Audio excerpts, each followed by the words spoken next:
In this video, we are going to go over the Soundtrap 4.1 project, which is playing a drum groove, a bass line, and a chord progression, playing the chords for an already written chord progression. Okay, so we're going to open up our 4.1 organizer, and in order to fill this in, we're going to click on Print, and I'll put my name up at the top. Okay, so the first thing we're going to do is write our drum beat as always. So I am going to do eighth notes on the hi-hats. And again, this is our stock drum beat. Okay, if you are still struggling with drum beats, this is a fine place to start. I'm going to make mine a little more complex. I'm going to do something like that. I'm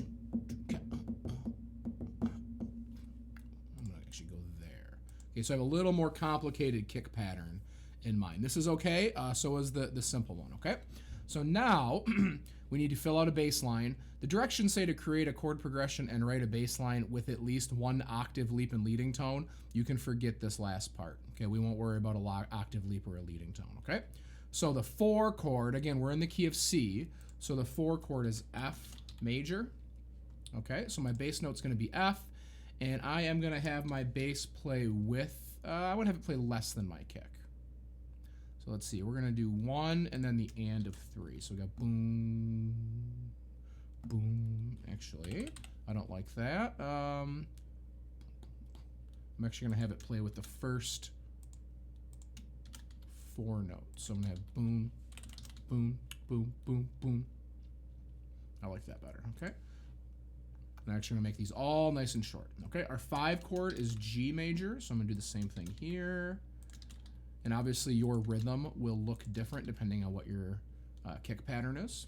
Okay, the 6 chord, C, D, E, F, G, A, is A minor.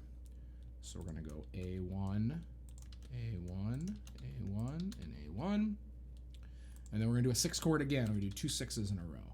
So measure 4 will look just like measure 3.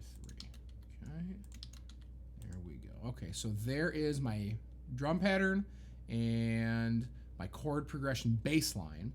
Now I need to remember how to spell these chords, okay? So we're gonna come back up here. The F major chord, remember when we build the chords, we skip a note on the piano each time, right? So F is my root, the chord is F major, F is the root. The next note, the third, would be F, G, A. Remember, we skip that middle note. And then the top note, A, B, C, is the 5th. So I have F, A, C for that F major chord, okay? Measure 2, we have a G major chord. So we're gonna have G as our root.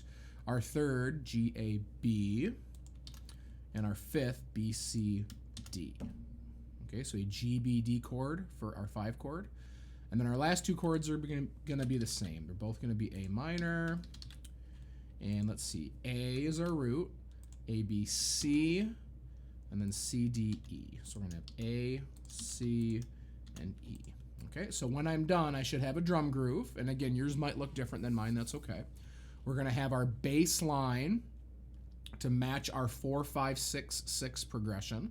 And again, yours might look a little different. The notes should be the same. You should have the same pitches, but your rhythm might be different.